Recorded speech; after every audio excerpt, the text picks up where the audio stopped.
ఇప్పుడు నైట్ ఉగ్గాని వేసిన మొరుగులు నీళ్ళు పోసి నానబెడుతున్నా. మంచిగా మునిగేదాకా నీళ్ళు పోసి నానబెట్టుకోవాలి. ఈలోపు ఇక్కడ ఉల్లిపాయ, పచ్చిమిరపకాయలు, టమాటా, కరివేపాకు వేసి పోపు వేసుకున్నాం. కొంచెం అవి మంచిగా మగ్గినాక ఉప్పేసి మూత పెట్టేస్తున్నా. బొరుగులు మంచిగా నీళ్ళు పోసి నానబెట్టేసుకొని అవి మగ్గే లోపల ఇవి నానిపోతాయి.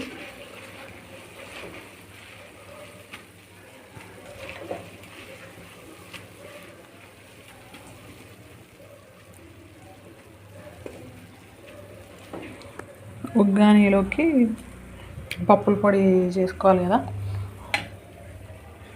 పప్పులు, కారం, జీలకర్ర, వెల్లుల్లి రెబ్బలు వేసుకొని మంచిగా మెత్తగా పేస్ట్ పట్టుకోవాలి. వెల్లుల్లిపాయలు వేసుకొని మంచిగా ఫైన్ పేస్ట్ పౌడర్ లాగా పట్టుకోవాలి.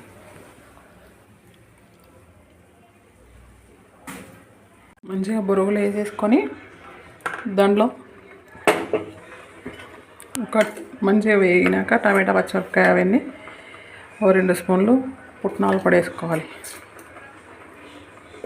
మన క్వాంటిటీని బట్టి ఎక్కువ వేసుకోవచ్చు, తక్కువ వేసుకోవచ్చు. పప్పుల పొడి, పుట్నాల పొడి అంటారు, పప్పుల పొడి అంటారు. ఉప్పు, కారం, జీలకర్ర మంచిగా కలుపుకోవాలి.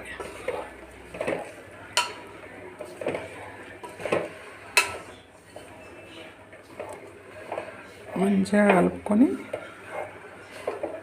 పైనుంచి కొత్తిమీర వేసుకుంటే సూపర్ టేస్ట్. ఉగ్గానీలోకి ఎప్పుడు బజ్జీలు అని పాలకూర పకోడీ చేస్తున్నా. పాలకూర పకోడీ, పాలకూర, ఉల్లిపాయలు, పచ్చిమిరపకాయలు సన్నగా కట్ చేసిన ఉల్లిపాయ, పచ్చిమిరపకాయ మంచిగా కడిగేసుకొని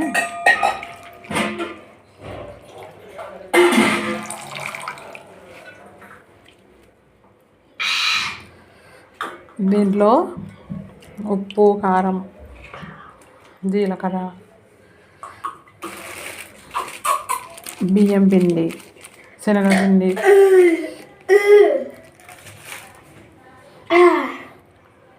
రెండు పిరికెళ్ళు బియ్యం పిండి,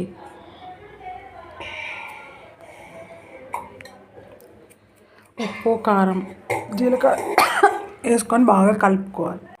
మొత్తం ఇలా బండి బాగా కలుపుకొని నూనెలో ఇలా చిన్న చిన్న పకోడీలాగా వేసుకోవాలి.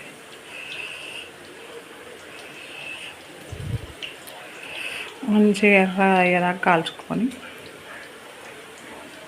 తీసుకోవాలి. ఉగ్గాని వేడి పాలకూర పకోడీ రెడీ.